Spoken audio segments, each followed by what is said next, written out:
I am so excited to dive into yet another epic Rebel Radio conversation with my friend, my colleague, a client of mine, Amanda Connell. Welcome to the show, Amanda. I'm so glad you're here. Yay! Thank you so much for having me. This is such an honor. This is actually my first time I've been interviewed. So, yay! Love it. I love it. Rebel Radio is known for doing that. You're not the first who's had the first. So I love that. So tell us a little bit about who Amanda is, what you do, who you serve. Yeah. So for those of you who don't know me, my name is Amanda Connell.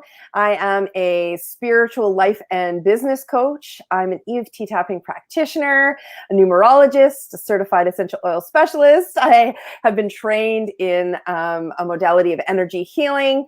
And I really combine all of these modalities and all of the knowledge and experience into serving my clients through a transformation journey. So I have gone through my own major transformation journey, and I am innately called to bring that to the world. So my business is Radical Wellness, where we get radical about our health and well-being and what all of that means. So it's been an exciting journey so far. I love that. Radical wellness. It sounds like maybe, just maybe you're a rebel. I might be a little bit. I love it. So, of course, I'm going to jump on the ball game there that you're a numerologist, because that's important to me. So before we went live on the show, I was sharing a little bit of your numerology with you, because we all have different takes and we all read different things intuitively. I always say numerology is very much an intuitive science and not just strict memorization. You can Google stuff, but you're not really going to get that much. And so what I shared with you, I'm curious, what was kind of your biggest takeaway from that kind of key point? Yeah. So, we have influences in our lives based on our code, our unique code. And something that you shared with me, which was really interesting, was that I have the influence of an arrow of frustration. So I will experience, feelings of frustration, moments of frustration, whether that's with my in parenting or with my partner or with just literally the environment around me. And I can go from like totally calm and peaceful to instantly frustrated. It doesn't seem like there's a reason, right? Like, why am I feeling this way? And so as I understand that about myself, then I am empowered to make different choices about how I think, what my beliefs are, what my response is. And so, looking back on my life, I can see, right? I can identify those moments, those periods of where that was really prevalent in my life. So yeah, thank you for sharing that. I love that. I have the same arrow in my chart as well, and Cindy knows frustration well. But I love that is that you're not at the whim of your numerology. What it does is it sets you up for success, so you can leverage it to your advantage. And I now use that frustration to my advantage, and I can feel it when it's coming, and walk away, and go and use my emotional mastery, and then come back and just move that into power instead of frustrations. I love that you shared that. Yeah. And to choose how you react. It's so good. And if you don't know this about yourself, if you don't know what the influences are in your life, then you're kind of just like at the whim of life. Like, why is life happening to me? And why does this always seem to be a pattern? Right, because it is a pattern. It is. And so now you get to understand it at a deeper level. And then, like you said, use it to your advantage. And so that's why numerology it has completely changed my life in the last year. Oh, me too. Yeah. Game changer. Absolutely. Absolutely. So speaking of, reacting instead of responding instead of reacting, it brings us to the conversation of self-mastery. And self-mastery is kind of this weird subjective term that nobody really knows what it means. I'm curious what it means to you. Yeah. So, I'll tell you a bit of a story. So as I was growing up, I was told that if, as a young child, this changed a little bit as I was growing up, but as a young child, I was told, like, if I was loud, or if I was throwing a tantrum or something, I was told to, go to your room, and when you're like better, when you're happy, when you're not causing a problem, when you're not being too loud, then you can come back into the family unit, and then we can hang out, right? Right. And So you're only welcome if you're happy. Yeah. And so growing up, not knowing how to deal with big, uncomfortable feelings, I did what any person who doesn't have the tools to do that does, is you stuff and you hide, and you are not allowed to feel your feelings. And so growing up, I started making some poor decisions because I felt disconnected. I started feeling like, the world was against me. And, up until I was about 30 years old, I had no idea what emotional intelligence meant. And I didn't have the tools. And no joke, it wasn't until about 2014 where I was in corporate training about emotional intelligence was the first time I'd ever heard of it. And I was like, it was like somebody smacked me in the face. I was like, I literally have not had these tools. Yeah.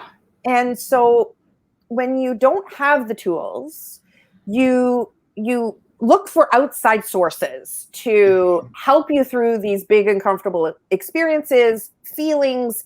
And, my relationship suffered. I didn't know, how to be in a work environment and develop really strong corporate relationships. I didn't know how to have a strong, healthy relationship that was open communication and honest about how you were feeling in a romantic partnership. And so as I moved into growing a business, I was like, okay.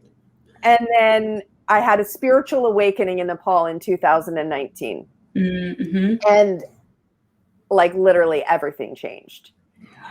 And so I thought, okay, I'm starting to understand this self-mastery, this emotional mastery that now when you combine it with numerology is just like mind-blowing.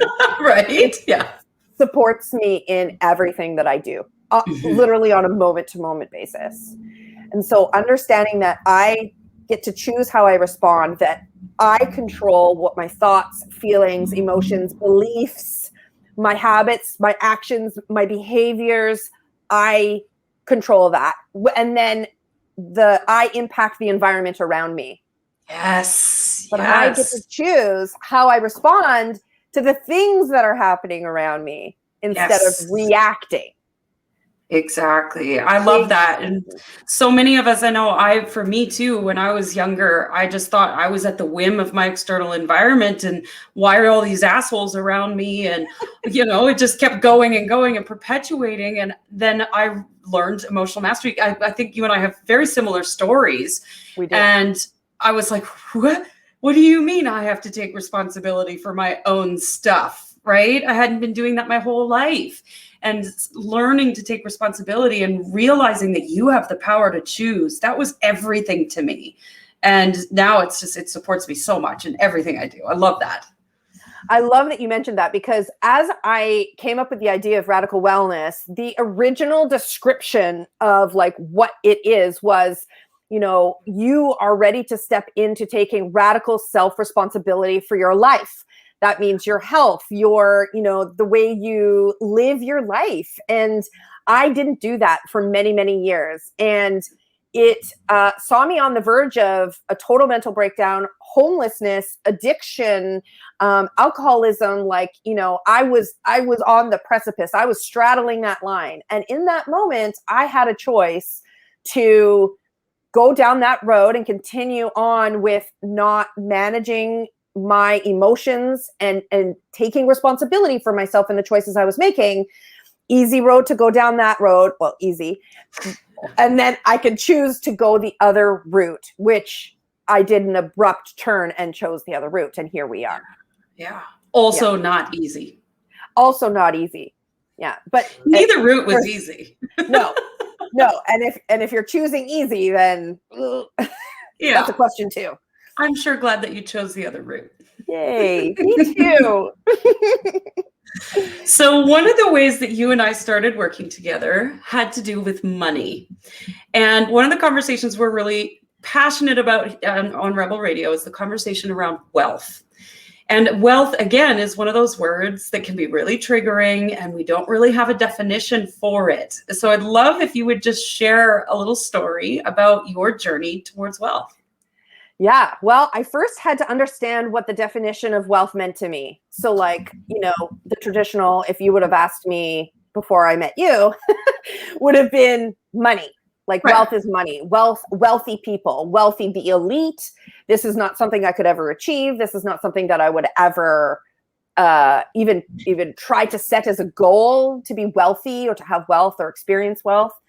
And then as I started to deconstruct what my beliefs were around wealth, realizing that wealth to me is my ability to experience life in a way that I want to experience it. And wealth doesn't just mean money. Like, of course, I want money. I love money. Money and me are best friends now, thanks to you. Yeah, buddy. I have ended a generational cycle of money mismanagement in my family. I am literally gone from an old paradigm to a new paradigm. I'm ending that cycle. But so much more than money is spiritually wealthy and emotional wealth and physical wealth. Like, am I my well-being, right? Wealth in well-being. And so as I start to play with this, because this is actually a pretty new concept to me because we haven't worked that long, realizing that most of my life has been run by my core belief system that I developed, that every human being develops between the ages of 0 and 6. And so the examples around me of everybody, had this idea of what wealth was, and then what money was, and how to use and like spend money and earn money, and that would equal then your wealth. Right. But I didn't know I could change that definition. I didn't know that I had a belief about that. Yeah. So after working with you, you're like, here's your belief, and you just like blew it up. You're like, okay, let's create a new belief about this. I blow up beliefs. That's what I do. Because you're a rebel. Right? I don't go in there gently. I just blow it up. I love that though. And witnessing your journey, because it was only in January that you started working with me. And, we met once a week and we would do our money date together, and you would put on that beautiful red lipstick and you were like, I'm going on a date with my money. Yeah. And I watched you go from having this spreadsheet and this system with no money to actually put in it. And you were creating space for it though. And that was what was so beautiful. And you were also working on your beliefs at the same time. And you were creating energetic space for the money to come in, but it wasn't about the money. And lo and behold, the money came. Oh yeah. In a big way. Yeah. Oh yeah. I love it. So for example, in April, and it's not even just about the money, like you said, right? Yeah, like no. I started opening up to receiving the ideas, the creative ideas that I needed in order to earn the money, to generate the money, to call in the money, to magnetically draw it in, so that I could then place it in the spreadsheet because I had systems. Right. And then in April, so we started working in January. In April, I had the best month I've ever had in my personal and business life. I earned a quarter of what my corporate salary was in 1 month. Oh my God. So, and this wasn't even from, these were from mostly unexpected sources that I was not expecting this to happen. I didn't have invoices that I was sending out that needed to be paid. It wasn't that. It was, I believe my abundance comes from an infinite source mentality. Yes. Like, whoa. And then, if I didn't believe that this line of thinking, this mindset, that the work that we were doing, if I had any kind of a doubt, it's just like shattered that now, right? Right. Because how could I not? And right. May is looking to be about the same. So This isn't just a fluke. That just lights me up so much. And you're not the only one that I've seen this happen to when we start generating from the inside out. And, we've been trained to look outside of ourselves for our solutions. And we're coming to a point in humanity where we can't do that anymore. It just doesn't work, and it's painful, and it creates suffering. And the moment that we just choose, I am wealthy. What does wealth feel like?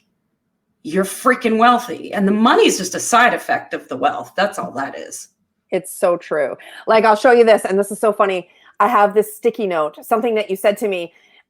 You said, be the wealth now. And I've had this on my computer here since January. Like, why can't I be the wealth now? Why can't I feel, as I shift my beliefs and I create new loving beliefs that are going to support my new loving belief system of I am wealth from the inside out, then I can feel that now. And I started looking around my house. I started looking around where I live. I started seeing things differently. Like, holy shit, I am wealth right now. This isn't about the dollars in my bank account. I'm like literally living and being the wealth right here, right now, before any of this started changing. Yeah, exactly. And you were dating your money when there was no money. You're like creating space for the date to happen, right? I love that so much. It's so good. And it was fun dating the money too. Oh yeah. We always make it fun over here. So what is one truth that you wish every entrepreneur knew? Yeah. I've been smashing my beliefs about perfection. Mm-hmm. So, even just a few weeks ago, I would have come to this discussion literally prepared, like probably typed word for word about what I was going to say. Cindy, don't deviate. Right? Like, I need to know exactly what we're going to talk about. I need to say it in a, I need to think about it. And so as I let go of the need for perfection, I get to show up as I am. So I give myself permission to just be me and to take action when I feel inspired and create that inspired action by the micro decisions that you make every day. So don't worry if you have it all figured out. You don't need to know the path to get there. You don't need to know the how. And as soon as you surrender and release the need to control, that's when you regain your power. And so, there is no fucking mountain. Okay. Honestly, when we had that conversation, and, I remember, like, even in my language, when I would talk to different coaches, I would say, oh my God, like, I'm trudging up the hill, and, it feels like I've been on this thing forever, and I'm almost at the top, like I'm almost there. And as soon as I get there, then I can experience wealth. Then I can be successful. Then I can have what I want. But I'm like trudging up the hill, and you're like, what if there's no fucking mountain? And I'm like, never thought about that before. And there she goes, blowing up a belief again. I blew up the fucking mountain. I love it. Yeah. And that was, I understand control. I understand wanting to know the hows and the step-by-step plan to get to where I want to go. And that was the old way of doing things, right? When you're project managing, you reverse engineer all the dates and all the things, and then you totally control and manipulate the whole fucking thing. It doesn't work. I don't know if you've noticed, but the world changes a lot faster than anything else. And you wake up in the morning, it's like, I always think the universe is like this gigantic maze, and you wake up in the morning and the maze changed. Yeah. Totally. And you're like, okay, new plan. But you have to, because the world is dynamic. It's not static. There's no manual. No. As human beings, there's no manual about how we should be, or for each individual person. We're an infinitely unique human being experiencing an infinitely unique human experience. There is no right or wrong way to do things. So where is this coming from? And for me, I was pulled in a direction. I can't explain it, where this pull was coming from, although I know what it is now.